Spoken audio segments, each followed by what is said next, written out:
नमस्कार, आप देख रहे हैं प्राइम टीवी। मैं हूं आपके साथ आरती तिवारी। वक्त हो चुका है प्राइम डिबेट का, जहां यूपी में सिर्फ 9 सीटों पर उपचुनाव है, लेकिन लोकसभा के नतीजों ने इस चुनाव को यानी कि इस उपचुनाव को बेहद ही दिलचस्प बना दिया है। दोनों ओर से पूरा जोर लगाया जा रहा है, हर तरफ दांव आजमाए जा रहे हैं और उत्तर प्रदेश में अब दोनों तरफ पीडीए की लड़ाई है। एक तरफ पिछड़ा, दलित और अल्पसंख्यक, तो दूसरी तरफ पिछड़ा, दलित और अगड़े।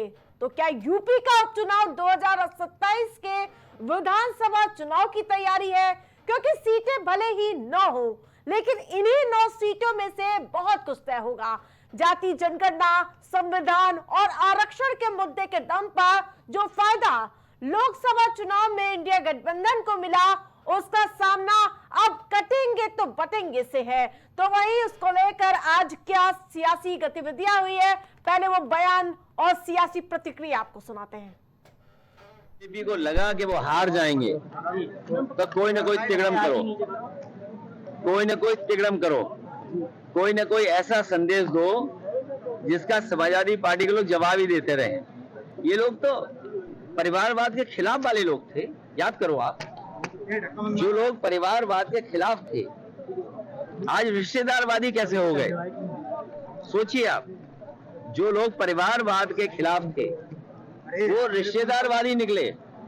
और मैं आपसे कह रहा हूं, करहेल की जनता न केवल इस चुनाव में बल्कि 27 के इस चुनाव में जब सरकार बननी है, सरकार के चुनाव में भी ऐसा परिणाम आएगा और ऐतिहासिक परिणाम तेज प्रताप जी के पक्ष में आने जा रहा है। सीटें भाजपा गठबंधन भारी अंतर से जीत रहा है। समाजवादी पार्टी की साइकिल का प्रस्थान सफाई के लिए हो चुका है और 8 सीटों में भारतीय जनता पार्टी, 1 में राष्ट्रीय लोक दल हमारे गठबंधन के साथी के रूप में लड़े। हमारी पार्टी ने, भारतीय जनता पार्टी ने, एनडीए ने 9 प्रत्याशी घोषित किए। भैया आज चेहरा ही नहीं आएगा यार, क्या कर रहे हैं? हम अपने एजेंडे के आधार पर जो हमारा संकल्प है, हमारी पार्टी का कमिटमेंट है, हमारी सरकारों के काम है, उस कामों को लेकर एक कार्यकर्ता भारतीय जनता पार्टी का घर घर जाएंगे और हमारी सरकारों ने जिस प्रकार से उत्तर प्रदेश की बेहतरी के लिए काम किया, मेरी जनता ने और भारतीय जनता पार्टी ने मुझ पर विश्वास किया है और आज हम सभी लोगों ने मिलकर के नामांकन किया है और हम सभी लोग चुनाव में जा रहे हैं और भारी मतों से जीत करके विधानसभा क्षेत्र का नेतृत्व करने का कार्य किया जाएगा। पार्टी ने कल मुझे प्रत्याशी घोषित किया। आज मैं अपने सभी वरिष्ठ नेताओं के साथ यहाँ पर नामांकन करने के लिए आया हूँ और नामांकन किया है। और मुझे गाजियाबाद की महान जनता पर, सम्मानित जनता पर पूरा विश्वास है कि हम सब लोगों को पूरा समर्थन जनता करेगी और भारी बहुमत से भारतीय जनता पार्टी की जीत होगी।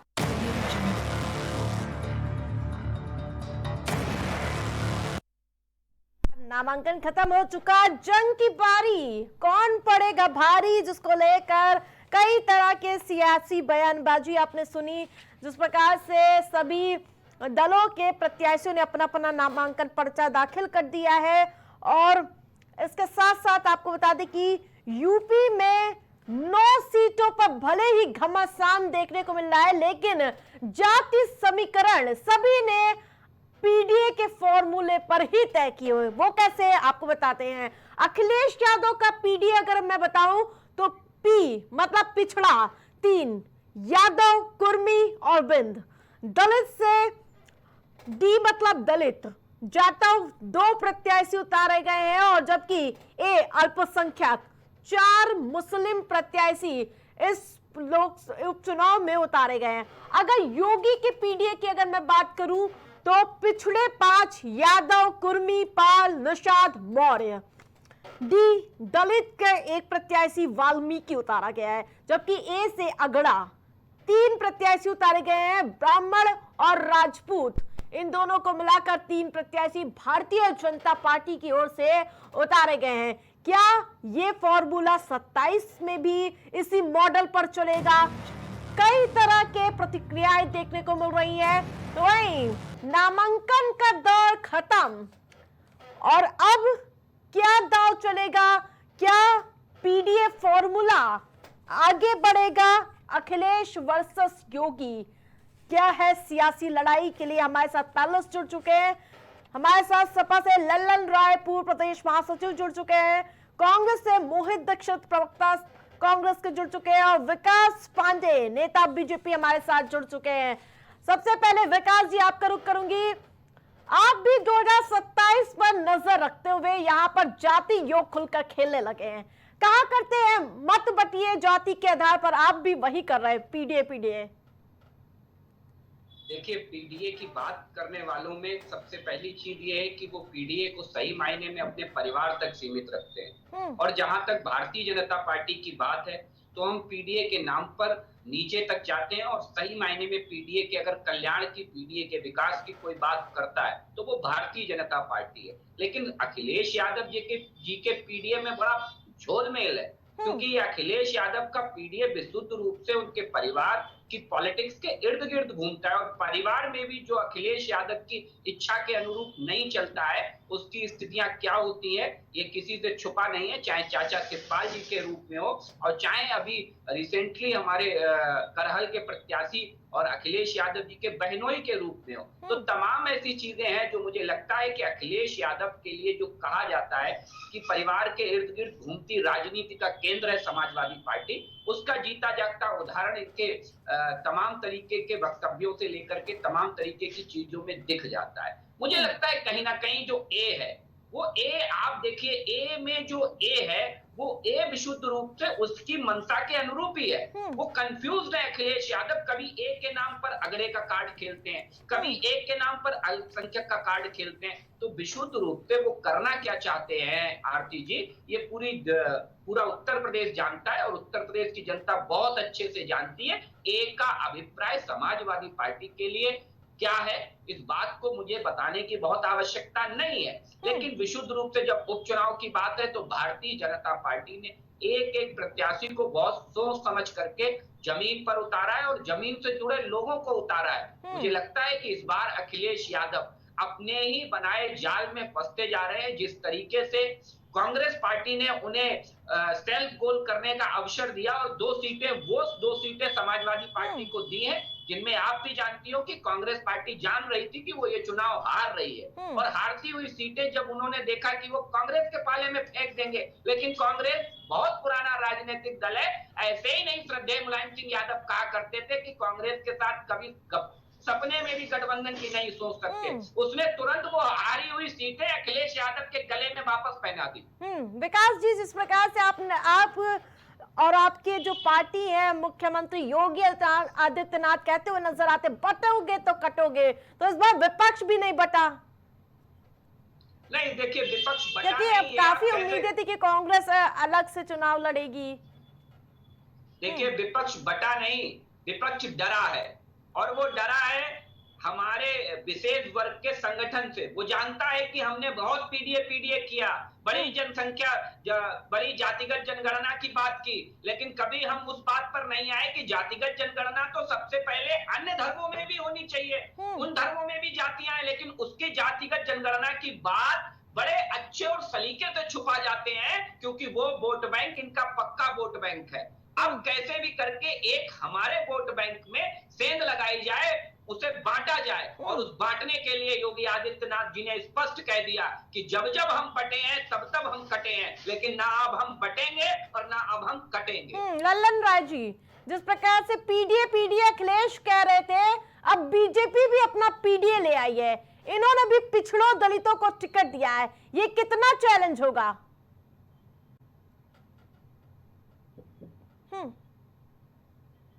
लल्लन जी, आपकी आवाज नहीं आ रही। 2014 से लल्लन जी, भारतीय जनता पार्टी,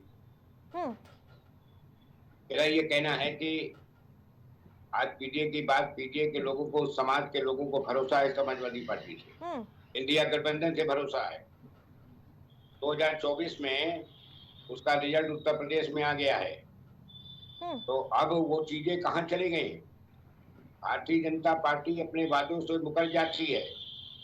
भारतीय जनता पार्टी ने कभी जो है जो भी जनता के बीच में वादे किया उसको पूरा नहीं किया, तो जनता समझ गई है। इस बार चुनाव लोकसभा में जनता लड़ी है और उपचुनाव में भी जनता ही लड़ेगी, वही पीडीए की जनता लड़ेगी। गलत फहमी दूर कर ले भारतीय जनता। लल्लन जी देखिए मेरे में तो आ रहा है। आज जो भी है, आज किसान परेशान पहले से भी है, नौजवान परेशान है, व्यापारी परेशान है, आज दलित परेशान है, संविधान है, आरक्षण को खत्म करने का खतरा है। आज भी पीडीए के समाज के जनता के लोग जानते हैं कि भारतीय जनता पार्टी जो जिस तरीके से इतने दिनों तक जो है धोखा दिया है, आगे भी देंगे। अब इन पर भरोसा नहीं है, जनता भरोसा। विकास जी, जिस प्रकार से आरक्षण जाति का मुद्दा लगातार उठता हुआ नजर आया, तो संविधान जाति का मुद्दा लेकर लोकसभा चुनाव में विपक्षी दल उतरा था, कहीं ना कहीं घातक हुआ था आपके लिए। देखिए, एक कहावत सुनी होगी आरती जी आपने कि काठ की हांडी बार बार नहीं चढ़ती, और विपक्ष ने जिस तरीके से नैरेटिव सेट करके सत्ता तक पहुंचने के लिए जो हमारे वर्ग में सेंध लगाने की कोशिश की, विशेषकर हिंदू समुदाय में, उसमें कहीं ना कहीं हम ये मानते हैं कि उन्हें थोड़ी बहुत कामयाबी मिली, लेकिन जनता अभी ये समझ चुकी है। आपको हरियाणा चुनाव इस बात की बानगी दिखा रहा है स्पष्ट रूप से, और दो तीन चीजें बहुत अच्छे तरह से समझ लीजिए। ये अभी की बात नहीं है। अखिलेश यादव राजनीतिक धुरी पर जब भी मौका मिलता है, चाहे स्वामी प्रसाद मौर्य जी को बढ़ावा देने की बात हो, किस तरीके से स्वामी प्रसाद मौर्य बार बार हमारे धर्म पर, हमारे धर्म ग्रंथों पर टिप्पणी कर रहे थे, और टिप्पणी करने के बाद अखिलेश यादव उन पर मौन साधे थे। मौन तो छोड़िए आरती जी, वो स्वामी प्रसाद मौर्य को उन्होंने महामंत्री बनाया, राष्ट्रीय सचिव बनाया, राष्ट्रीय महासचिव बनाया तब, जबकि वो ठीक उससे पहले हिंदू धर्म ग्रंथों के खिलाफ विवादित बयान देकर के आए थे। क्योंकि अखिलेश यादव जी की मानसिकता ऐसी है। 18 मई 2022 को पवित्र अयोध्या में एक प्रेस कॉन्फ्रेंस में अखिलेश यादव कहते हैं जहां पत्थर रख दो वही मंदिर बन जाता है। ये भावना है अखिलेश यादव की उस धर्म के प्रति जिस धर्म का सत्कार कर करके अपने पिताजी का अंतिम संस्कार की क्रिया संपन्न करने वाले अखिलेश यादव उस पर बड़ी लंबी चौड़ी बातें कर रहे थे, लेकिन उसी धर्म के प्रति उनका भाव स्पष्ट रूप से पूरी देश और दुनिया और उत्तर प्रदेश जानता है बहुत अच्छी तरह। ठीक है, मोहित जी भी हमारे साथ जुड़ चुके हैं। ठीक है विकास जी, लौटूंगी। 9 सीटों पर उपचुनाव है, कांग्रेस की क्या हालत हो गई सर? एक टिकट भी नहीं मिला। अजय राय आपके प्रदेश अध्यक्ष कहते थे कि हम 10 सीटों पर तैयारी किए हुए हैं। अब हालात देखिए, एक सीट पर भी टिकट नहीं मिला। आप मतलब पिछलगू पड़ कर रह गए हैं क्या कांग्रेस पार्टी? जनता समझना चाहती है। देखिए जनता, आवाज आ रही मेरी? मोहित जी आ रही है। देखिए जनता की ही मांग है। आज जिस तरीके से चाहे रोजी रोजगार की बात हो, चाहे किसानों के हकों की बात हो, मूल्यों की बात हो, महिला सुरक्षा की बात हो, कानून व्यवस्था जिस तरीके से लंगड़ी कर दी गई है इस प्रदेश की सरकार में, तो जनता की ही आकांक्षाएं हैं कि आज भारतीय जनता पार्टी को सत्ता से कहीं ना कहीं निकाला जाए। उसके लिए जो ये 10 उपचुनाव का दौर आया हुआ है, ये कहीं ना कहीं उनको एक आशा जो दिखती है कि इस आशा में जो जन आकांक्षाएं हैं उसमें हम कांग्रेस पार्टी हो या समाजवादी पार्टी हो या इंडिया गठबंधन का कोई भी दल हो, किस तरीके से उनकी आकांक्षाओं को पूरा करना चाहता है। हाँ बिल्कुल बात सही है कि हम 5 सीटें मांग रहे थे, हम 2 सीटें दे भी रहे थे, लेकिन आज जन आकांक्षाओं पर हमें अपनी महत्वाकांक्षाएं को नहीं थोपना चाहिए। आज हमारी महत्वाकांक्षाएं, हो सकता है हम चाहते हैं कि बड़े से बड़ी संख्या में हम भी विधानसभा पहुंचे, लोकसभा पहुंचे, लेकिन आज सबसे बड़ी जरूरी चीज है जो जनता चाहती है, जो हकों को मारा जा रहा है, हकों को मारने वाली जो भारतीय जनता पार्टी की सरकार है, इसको किस तरीके से हराया जाए। तो बिल्कुल निसंदेह इंडिया गठबंधन बिल्कुल तैयार है, चाहे महाराष्ट्र का चुनाव हो, चाहे झारखंड का चुनाव हो, चाहे उत्तर प्रदेश के उपचुनाव हो, या देश में किसी भी कोने पे जो चुनाव हो रहे हैं उनको लेकर के इंडिया गठबंधन बिल्कुल तैयारी से है, एकजुट होकर तैयारी से। मोहित जी, लेकिन जिस प्रकार से पार्टी में ही बगावती सुर देखने को मिल रहा है, फूलपुर से सुरेश जी ने प्रत्याशी निर्दलीय उम्मीदवारी ठोक दी है। नहीं, किसी व्यक्ति विशेष की कोई महत्वाकांक्षा को लेकर के अगर कोई प्रत्याशिता घोषित कर देता है तो इसको आप लार्जर प्रोस्पेक्ट्स में नहीं समझ सकते। फूलपुर सीट आज कांग्रेस देश पार्टी की भी तो बात चाहती है। थी ना मोहित जी, आपने जब 5 सीटों नहीं, की नहीं, मांग की थी उसमें फूलपुर सीट भी तो थी। नहीं देखिए, बिल्कुल कांग्रेस पार्टी अगर एक पार्टी एक दल है तो वो चुनाव लड़ना भी चाहती है, चुनाव जीतना भी चाहती है, संसद और विधानसभा में पहुंचना भी चाहती है। लेकिन मैंने बोला आज सबसे ज्यादा जरूरी चीज है कि भारतीय जनता पार्टी की सत्ता को किस तरीके से कमजोर किया जाए, किस तरीके से उनको सत्ता से हटाया जाए। ये न केवल इंडिया गठबंधन की जरूरत है, इंडिया गठबंधन चाहता है, ये आज का जो देशवासी है, प्रदेशवासी है, वो चाहता है।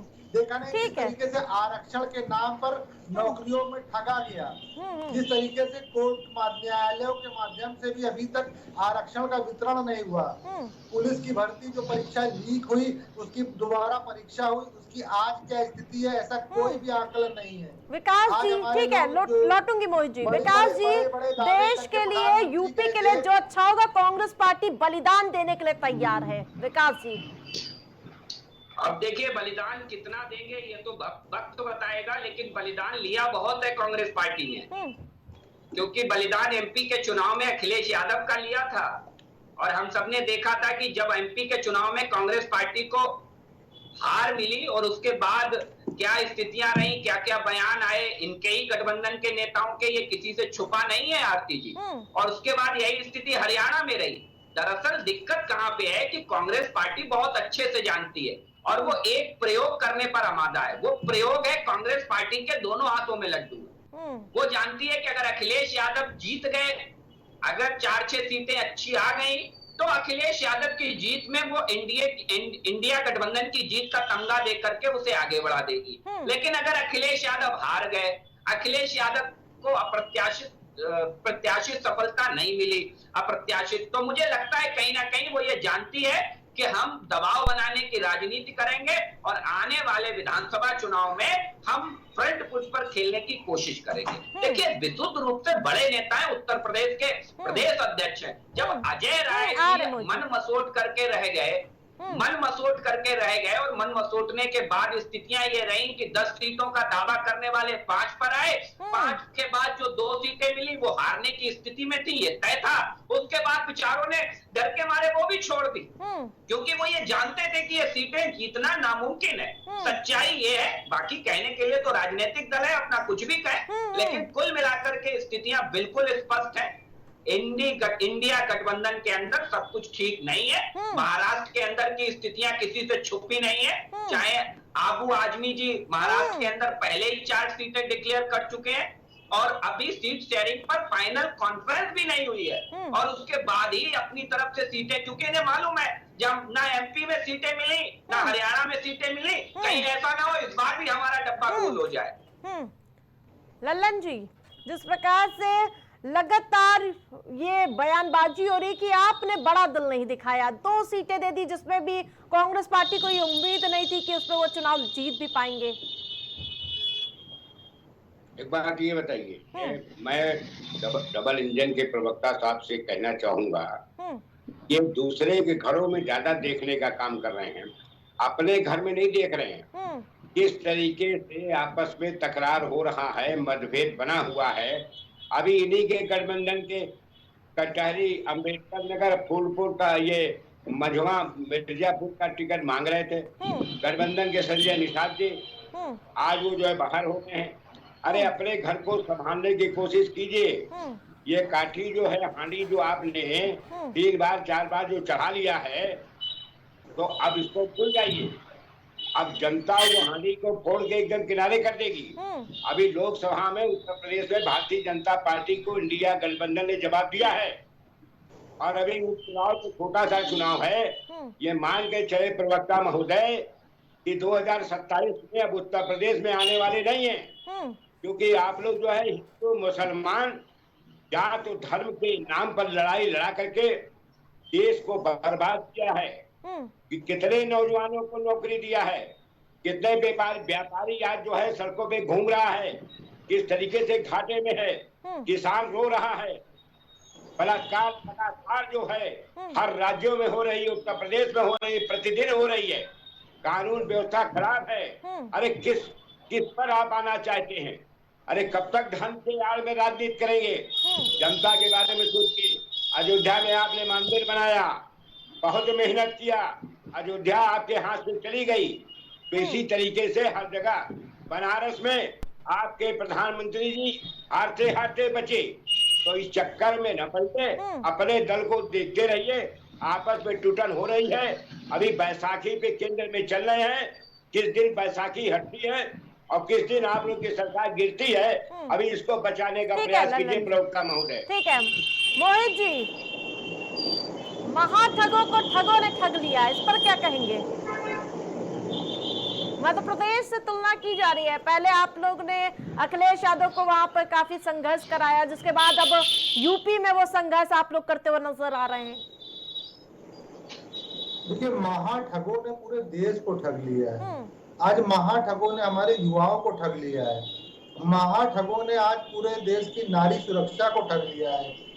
जिस तरीके से सांसद विधायक ने नारियों के साथ अभद्रता करी, नारियों की क्या स्थितियां पहुंचाई, उसके लिए सुप्रीम कोर्ट, हाई कोर्ट को भी आगे आना पड़ा। तब जाके निर्लज्जता से ये भारतीय जनता पार्टी के प्रवक्ता, भारतीय जनता पार्टी के नेता बैकफुट में आए, उनको जेल के पीछे पहुंचाया गया। अभी भी बहुत लोग उनकी पार्टियों में सजते हैं, साधन बनते हैं, वो उनकी सज्जा बढ़ाने का, जो बलात्कारी लोग होते हैं, ये उनको मुबारक। आज देश की जनता कहीं ना कहीं जान रही है। आप लाख कांग्रेस और सपा का गठबंधन की बातें करते रहिए, आपको जो उद्देश्य दिया गया था देश की जनता, प्रदेश की जनता ने, कि उनकी रोजी रोजगार की बात चिंता करिएगा, उनके किसानों के मूल्यों की चिंता करिएगा, जो आप नहीं कर पाए। तो आप केवल और केवल सपा, बसपा, कांग्रेस, इंडिया गठबंधन, इन्हीं की चीजों पर से वार्तालाप करते रहेंगे। अभी देखा किस तरीके से आपने प्रदेश का सौहार्द बिगाड़ने के लिए बहराइच जैसी घटनाएं घटित हुई। आपका कहीं ना कहीं ये प्लांटेड तरीका है।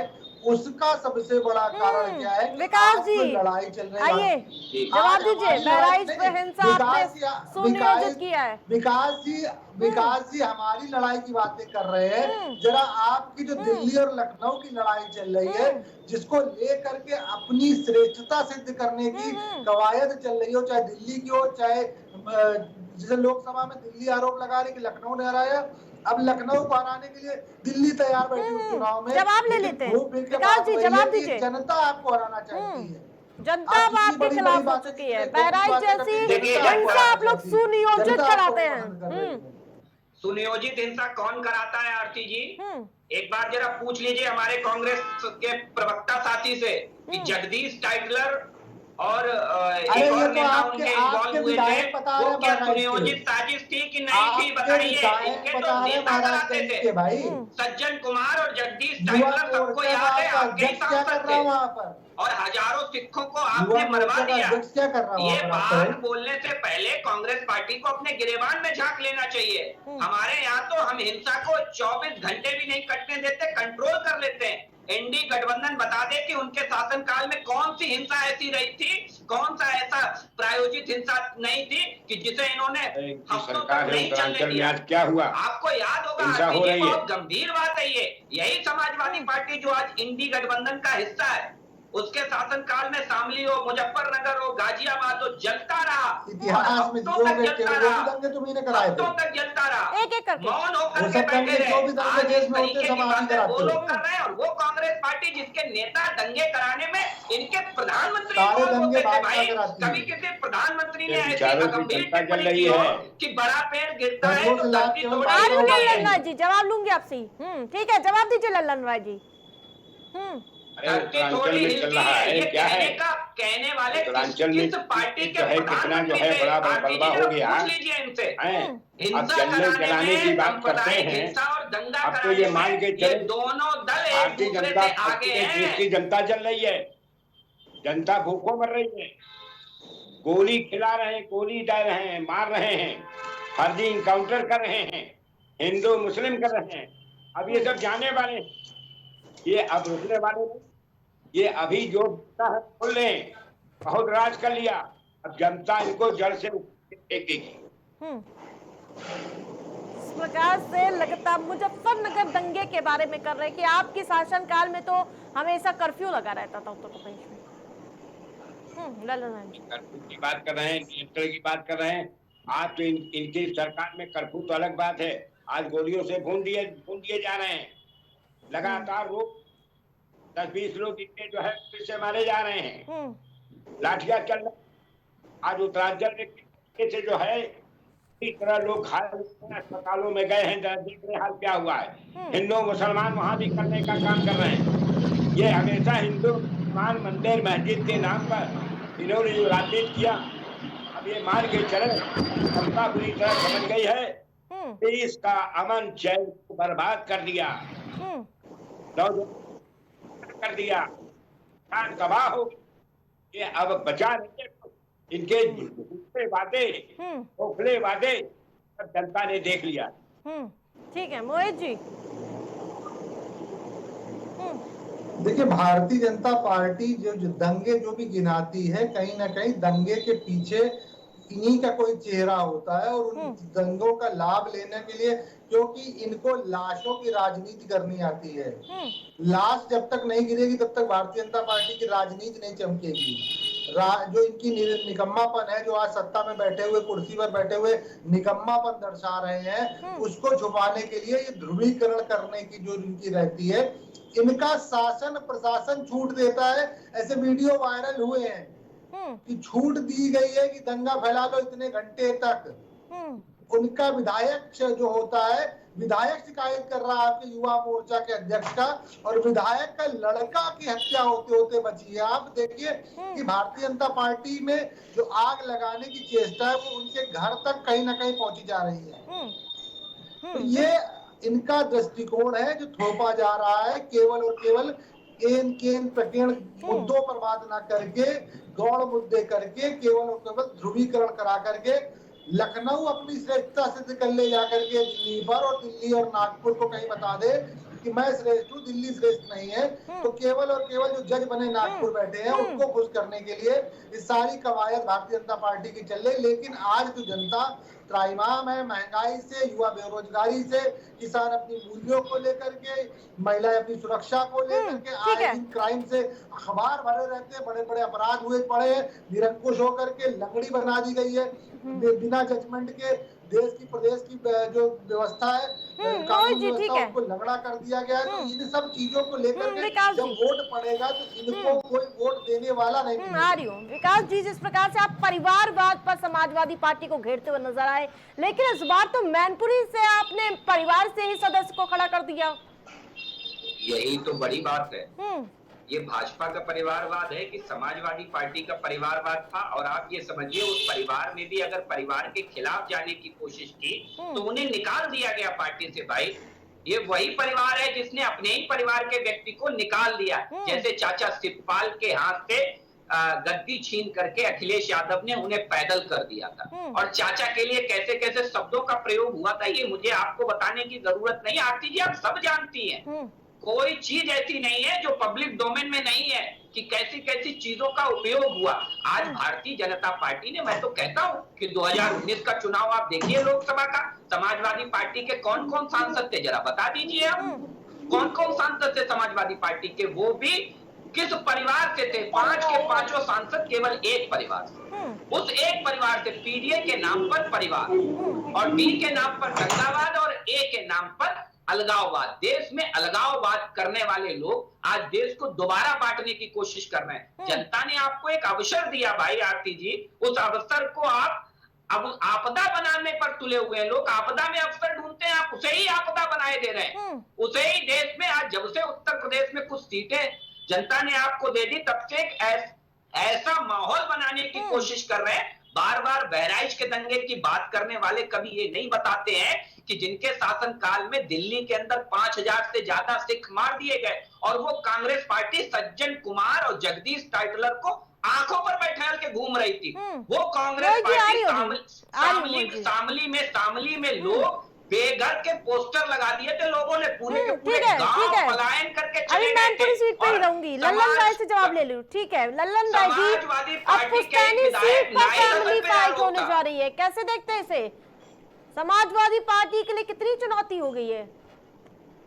कोई चुनौती नहीं है। भारतीय जनता पार्टी में ऐसा कौन है, ऐसा कौन नेता है कि जिनकी बेटे नहीं लड़ रहे हैं, उनकी बहू नहीं लड़ रही हैं, सबसे बड़ा परिवारवाद वहां भारतीय जनता पार्टी में चल रहा है और इसकी बहुत अपनी लिस्ट है। जरूरत पड़ेगी दे दूंगा कि किनके बेटे कहाँ पे कैसे कैसे चुनाव लड़ रहे हैं। आज करने से कोई फायदा नहीं। कुल मिलाकर के सत्ता चुनाव चुनती है, कोई भी लड़ता है परिवारवाद में हो चाहे यहाँ समाजवादी परिवारवाद में हो, जनता चुनती है। जनता जो है लोकसभा में भेजती है और विधानसभा में। विकास जी जवाब देखिए आरती जी, मेरा एक सवाल ले लीजिए इनसे। अभी इनके परिवारवाद की पोल खुल जाएगी और इनके पीडीए की भी पोल खुल जाएगी। मुझे बता दीजिए 1990 के बाद से और अभी तक 34 सालों के अंदर समाजवादी पार्टी का राष्ट्रीय अध्यक्ष कौन कौन रहा, मुझे बता दीजिए। अभी परिवारवाद के इनके पोल खोल जाएंगे और ये ना बता पाए तो ये बता दीजिए मौजूदा इनकी जो राष्ट्रीय परिषद है उसमें जो राष्ट्रीय महासचिव है वो कौन कौन है, जरा नाम बता दे मुझे। अभी पता लग जाएगा, परिवारवाद की पोल खुल जाएगी इनके। अरे जिनके परिवार नहीं उनको क्या बता दें। लल्लन राय जी, जो परिवार नहीं बना पाए अपना, उनको क्या बताए। परिवार अनम्यूट कर दीजिए पहले लल्लन राय जी अपना। समाजवादी परिवार जो है या परिवार जो है सबको देश की जनता को अपना परिवार मानती है, ना हिंदू करती है, ये परिवार मानती है। अखिलेश यादव हटेंगे तो मुलायम जी की हटेंगे तो सिपाल जी आएंगे, सिपाल हटेंगे तो अखिलेश आएंगे, अखिलेश हटेंगे तो डिम्पल आएंगी। ये है समाजवादी पार्टी का पीडीए। केवल हिंदू मुसलमान की बात करके देश को लड़ाने का काम कर रहे हैं। देश को इन लोगों ने आर्थिक स्थिति खराब कर दी है, देश को बर्बाद कर दिया है और देश को कहां से कहां ले जा रहे हैं। इस चीजों को अब रोकने की जरूरत है। अब तो ये बात मान के चले कि भारतीय जनता पार्टी का कोई आजादी में हिस्सेदारी नहीं थी। ये आज पे बने हैं, सबसे बड़े योद्धा बन रहे हैं। देश को जैसे कि कुर्बानी दी है, बता दें कि कितनी कुर्बानी है देश के लिए की है। कोलकाता का ईसाई। ठीक है मोहित जी, जिस प्रकार से इंडी गठबंधन का समझ में नहीं आता है किया है। ठीक है लल्लन जो है इंडिया गठबंधन संभालेगी। हाँ ठीक है मोहित जी, अब्बू आजमी ने साफ कर दिया कि अगर 5 सीटों पर अगर हमें प्रत्याशी नहीं दिया गया, यानी कि 5 सीटें नहीं दी गई तो हम 25 सीटों पर चुनाव लड़ेंगे। चेतावनी दे दी गई है अब्बू आजमी की तरफ से। वहां पर समाजवादी पार्टी झुकने वाली नहीं है, भले ही आपने यहाँ पर कॉम्प्रोमाइज कर लिया हो। देखिए ये आपकी चर्चा का विषय हो सकता है, ये भारतीय जनता पार्टी के लिए मसाले का कोई सब्जेक्ट हो सकता है, लेकिन हमारी हो या समाजवादी नेतृत्व की बात हो, सब राष्ट्रीय जो नेतृत्व है वो देशव्यापी जो परेशानियां हैं भारतीय जनता पार्टी ने देश पर थोप रखी है, जिस तरीके से जाति जनगणना की बात नहीं करती, जिस तरीके से आरक्षण का कहीं ना कहीं दोहन करने की लगातार प्रयास करती है, जिस तरीके से संवैधानिक संस्थाओं को संविधान के अधीन न रखने के प्रयास लगातार करती है, संविधान खत्म। तो आज देश में जो बड़े व्यापक जो परेशानियां हैं वो क्षेत्रीय, अगर आप स्टेटमेंट किसी नेता को लेकर के चर्चा का विषय करेंगे तो ये कहीं ना कहीं आप मुगालते में रहेंगे। हमारा जो इंडिया गठबंधन का महाराष्ट्र का इक्वेशन अगर जानेंगे तो 85 सीटों पर हम तीनों लोग तैयार हैं। शेष बची सीटें जो हमारे अन्य घटक दल है उनको वहां मिलने जा रही है और वो बड़े संतोष के साथ, पूरी ताकत के साथ एक एक कार्यकर्ता हर दल का जो इंडिया गठबंधन से जुड़ा हुआ है, वो भारतीय जनता पार्टी की जो चुराई हुई सरकार है महाराष्ट्र में, जो चोरी करके बनाई गई सरकार है, जो मराठा अस्मिता के साथ खिलवाड़ करके बनाई सरकार है, जो शिवाजी महाराज के साथ मूर्ति के साथ जो किया गया उसके जवाब देने के लिए तैयार बैठी सरकार है, उसको बेदखल करेगी सत्ता से। तो 101% तय बात है। ये तथ्य जो आप नेताओं के स्टेटमेंट ले रहे हैं ये केवल आपके और हमारे चर्चा के बाद हो सकती है, लेकिन मूल मुद्दों पर हम मजबूती से अपने प्रत्याशी भी उतार रहे हैं। आगामी दिनों में तस्वीरें साफ हो चाहे झारखंड का समारोह, चाहे कोई भी उपचुनाव हो। ठीक है विकास जी, आपने भी तो बड़ा दिल नहीं दिखाया, संजय निषाद को बेरंग लौटा दिया। वही बात, देखिए ऐसा नहीं है। संजय पर बात करते हुए विकास जी एक संजय भी निषाद मुद्दे का जी, जवाब नहीं दे रहे हैं, केवल और केवल उनको ठीक है मोहित समाजवादी जी। याद आ रहा है, इतिहास पुरुष बनते जा रहे हैं। ठीक है थोड़ा विकास अपनी जी। सरकारों के बारे में सोचिए, 7 साल से आपने देश का प्रदेश का बंटाधार कर दिया, उस पर भी तो थोड़ा प्रकाश डाल दीजिए। वो विकास कहाँ छुपा रखा है विकास जी? विकास जी बोलिए।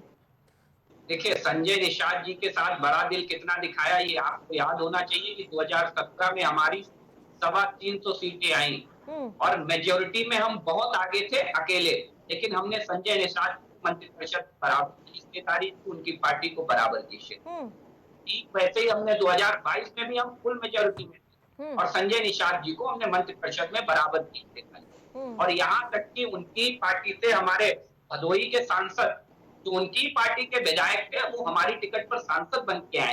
ये हमारी म्यूचुअल अंडरस्टैंडिंग है कि आज आप देख लीजिए कि हम अपने गठबंधन दलों को साथ लेकर के चलते हैं। ये तो चिंता समाजवादी पार्टी और कांग्रेस पार्टी को करनी चाहिए। मैं तो ये कहता ही नहीं हूँ किसी भी गठबंधन में रहते हुए कभी किसी पार्टी ने एक दूसरे पर अगर ऐसी के लिए कहा हो और किसी ने उसके दूसरी पार्टी के लिए कहा हो जान पार्टी, तो मुझे बता दीजिए आरती। लेकिन ऐसे गठबंधन चलाने वाले आज अब से लोगों से डर रही है कांग्रेस पार्टी महाराष्ट्र के अंदर, शायद इसीलिए यहाँ के लिए भी चुप होकर के बैठ गई है, क्योंकि वो महाराष्ट्र देख रही है, वो जान रही है कि कहीं ना कहीं हमारी खराब ये दबाव राजनीति इंडी गठबंधन में चल रही है और बहुत पहले से चल रही है। मुझे आपको बताने की जरूरत नहीं है आरती जी, आप बहुत अच्छे से जानती है। ये इसका अपना इंटरनल मामला भी है। देखिए भारतीय जनता पार्टी को कोई लेना नहीं, लेकिन कहीं ना कहीं जब राजनीतिक विषय आएगा तो राय रखने का जिम्मेदारी हमारी भी तो काम करते हैं। सीटों का चुनाव देश के लॉ एंड ऑर्डर पर होने वाला ठीक है ऑर्डर का, जिनके शासनकाल में हफ्तों तक दंगे होते रहते थे, एक छोटी सी सांप्रदायिक घटना को भी हम 24 घंटे पहले कंट्रोल कर लेते हैं। यही शायद लॉ एंड ऑर्डर में 2017 से ठीक है ठीक है मोहित जी, जिस प्रकार से लोकसभा का चुनाव जाति जनगणना संविधान और आरक्षण के मुद्दे पर था और अब कहीं ना कहीं पीडीए के फॉर्मूले से एक बार फिर से उपचुनाव की लड़ाई देखने को मिल रही है, लेकिन इसकी काट अब भारतीय जनता पार्टी ने ढूंढ ली है। कटोगे तो बटोगे, हिंदुओं की एकजुटता करते हुए नजर आ रहे हैं। इतना गैर संवेदनशील जो वक्तव्य है वो कहीं ना कहीं देश को तोड़ने, देश को काटने बांटने वाले लोग ही बोल सकते हैं। आज अगर हमारा दल है, चाहे पीडीए की बात हो चाहे जाति जनगणना की बात हो, ये हक दिलाने की बातें कर रहे हैं। ये किस तरीके से जो वर्ग है जो अभी भी समाज में अपने हक को नहीं पा पाया, जाति के आधार पर जो उनकी हिस्सेदारी होनी चाहिए वो नहीं मिल पा रही है, तो जाति जनगणना जिसका एक्सरे है, हम उन हकों की बात करते हैं, ना कि इनकी तरह काटने और बांटने का जो गैर संवेदनशील वक्तव्य होता है। जनता समझ रही है कि कहाँ विकास की बातें हो रही हैं। अगर हम विकास का एक रोड मैप दे रहे हैं, जाति जनगणना के आधार पर जो इनइक्वालिटी हुई है, असमानताएं हुई है, उसको समानता में ला करके जिसकी जो हक है, जिसकी जितनी संख्या है, उस हिसाब से हिस्सेदारी की बात हो रही है। और ये केवल और केवल एकजुट करने के बाद ना उनको रोजी की बात करते हैं, ना उनके रोजगार की बात करते हैं, केवल और केवल ना उनकी महिलाओं की सुरक्षा की बात करते हैं। तो किस तरीके से क्या केवल वो एकजुट होकर के आपको वोट देते रहे और आप उसका सत्ता की मलाई खाते रहे और उन वर्गों को भूल जाए जो आपको वोट देते हैं। तो इनका कहीं ना कहीं ध्रुवीकरण करा करके जो इनकी नाकामियां हैं, इनकी सत्ता की नाकामियां हैं, वो छुपा ले जाए। इनका लगातार भ्रम और प्रयास यही रहता है। लेकिन आज की जनता भ्रम नहीं है। जिस तरीके से लोकसभा में देखा, उत्तर प्रदेश के परिप्रेक्ष्य में बोलूं, इनको धूल दूषित कर दिया। उत्तर प्रदेश की पावर जो जनता जनार्दन है उसमें, ठीक है, वैसा ही आगे होने वाला है। जवाब बात करूं, चाहे आगे 2027 की बात करूं या कोई भी बात करूं, करके आज लड़ाई ही भारतीय जनता पार्टी में खुद की इतनी रार मची हुई है कि मुख्यमंत्री की उप मुख्यमंत्री नहीं सुनते, मुख्यमंत्री मीटिंग बुलाते तो मुख्यमंत्री नहीं आते, प्रधानमंत्री गृह मंत्री दिल्ली क्या चल रहा है, क्या संगठन, क्या सरकार, इनकी आपस की लड़ाई से देश प्रदेश का इतना नुकसान होता जा रहा है कि जनता कहीं ना कहीं खड़ी होकर मूक इनके जो आपस की लड़ाई को देख रही है। और जनता में जब वोट डालने का समय आएगा तो विकास जी मुंह तोड़ जवाब देते हुए इंडिया गठबंधन को वोट करेगी और इनको से हटाएगी।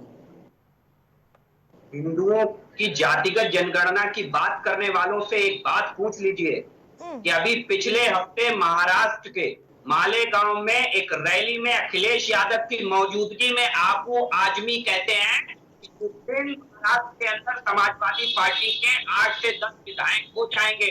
उस दिन किसी ने माँ का दूध नहीं पिया तो हिंदू मुसलमानों का बाल बांका करते। जब ऐसी बातें की जाती हैं तो क्या ये ध्रुवीकरण नहीं है समाजवादी पार्टी का? पूछ लीजिए, बड़ी ध्रुवीकरण की बातें कर रहे थे। जब जातिगत जनगणना की बात करते हो तो जातिगत जनगणना की बात सारे धर्म की होनी चाहिए, लेकिन तब आपके मुंह में दही जम जाता है। अब आपका एक बैंक इसका काम है और दूसरे वोट बैंक को बांट दिया। जब काटने की आप बात करते तो हमको ईमान और सत्ता दही खाने लायक किसको छोड़ा है आपने? नहीं देंगे ना कटने देंगे। इस समाजवादी पार्टी सोच ले और करके रखें। मोहित जी, जिस प्रकार से ध्रुवीकरण की राजनीति की बात करते हैं, वैसे तो समाजवादी पार्टी भी तो एक विशेष वर्ग MY फैक्टर के तहत समीकरण साधती है। हर पार्टी का अपना वोट बैंक होता है।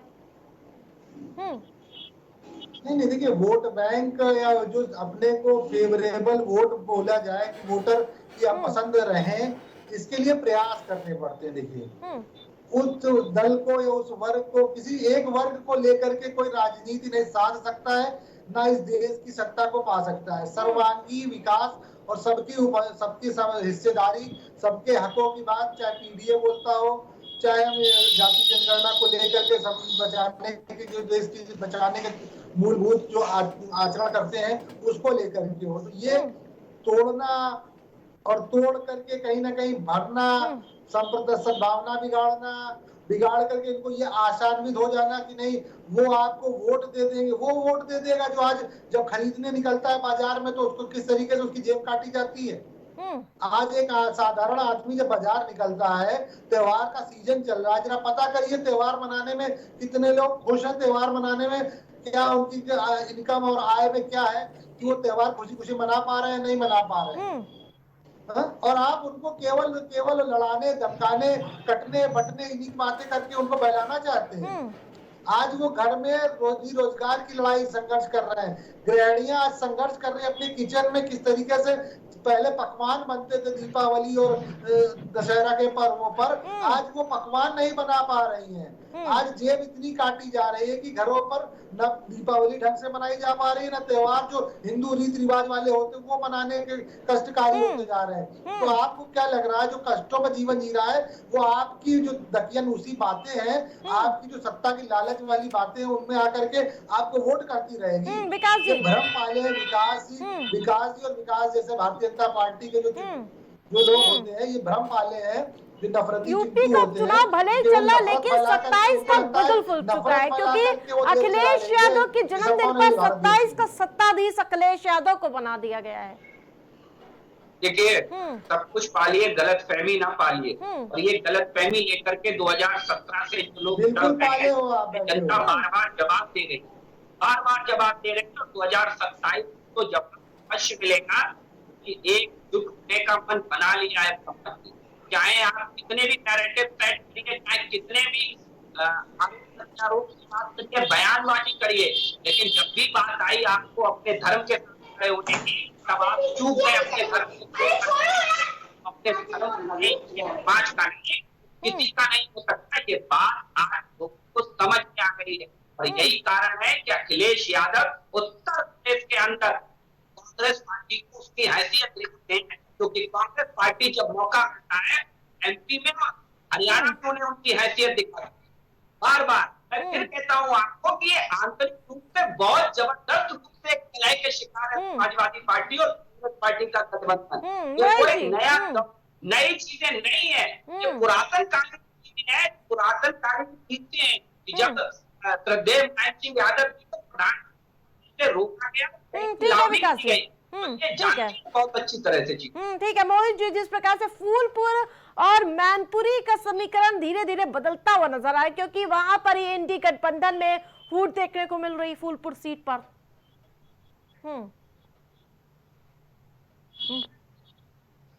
अनम्यूट कर लीजिए पहले।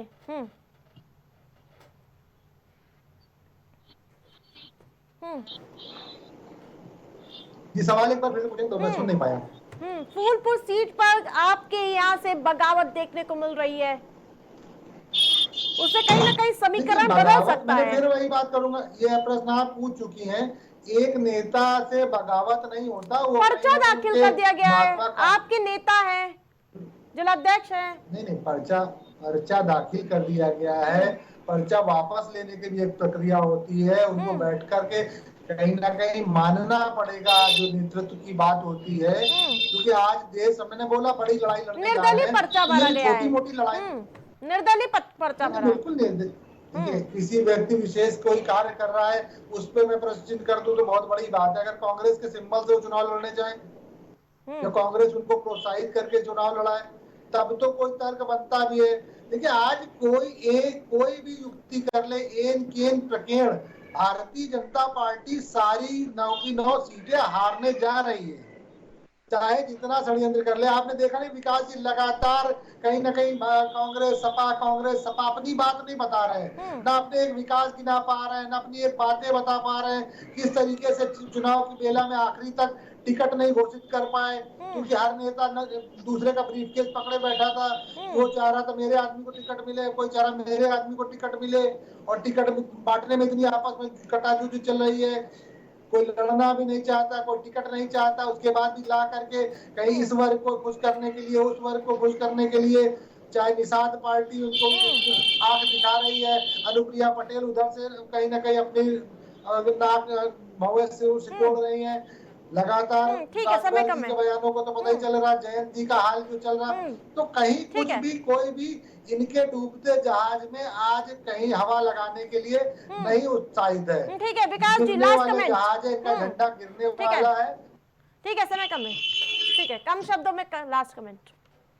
देखिए आरती जी, यूपी की जनता ने उत्तर प्रदेश को बड़ी मुश्किल से गुंडई, अराजकतावाद, दंगावाद और कब्जा प्रथा से मुक्त कराया है। अब यूपी की जनता वापस उत्तर प्रदेश को वहां नहीं जाने देगी, ये चुनाव इस बात की वानगी पेश करेगा। ठीक है, आप सभी पैनलिस्ट का हमारे साथ जुड़ने के लिए बहुत बहुत धन्यवाद। यूपी में भले ही 9 सीटों पर उपचुनाव हो रहे हो, लेकिन घमासान तेज हो चुका है। जिस प्रकार से पीडीए का फॉर्मूला लेकर समाजवादी पार्टी उपचुनाव में उतरी थी, जिसका तोड़ भी भारतीय जनता पार्टी ने निकाल दिया, वहीं पीडीए की जंग में इस बार 9 सीटों पर कौन अपना जादू बिखेरता हुआ नजर आएगा, ये काफी देखना दिलचस्प होगा। मेरी प्राइम डिबेट में इतना ही, देखते रहिए प्राइम टीवी।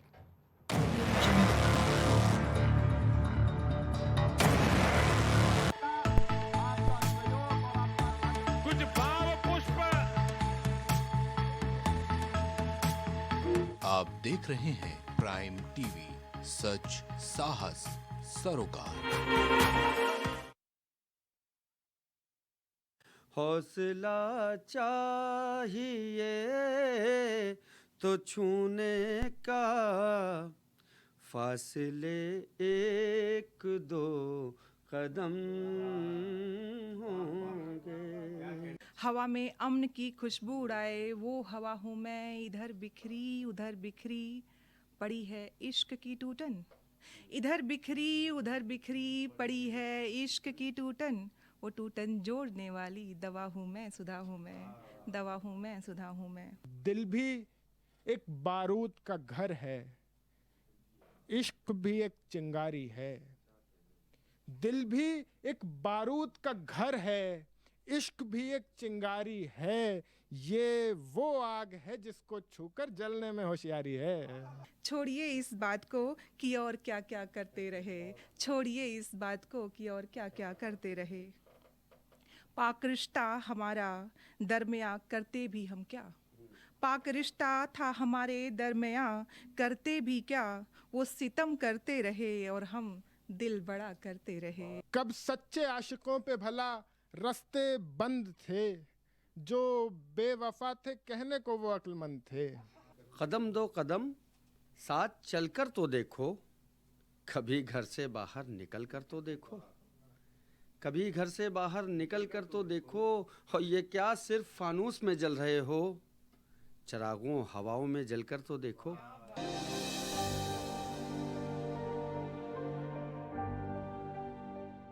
गुप्त रोगों की गंभीर समस्याओं से है परेशान?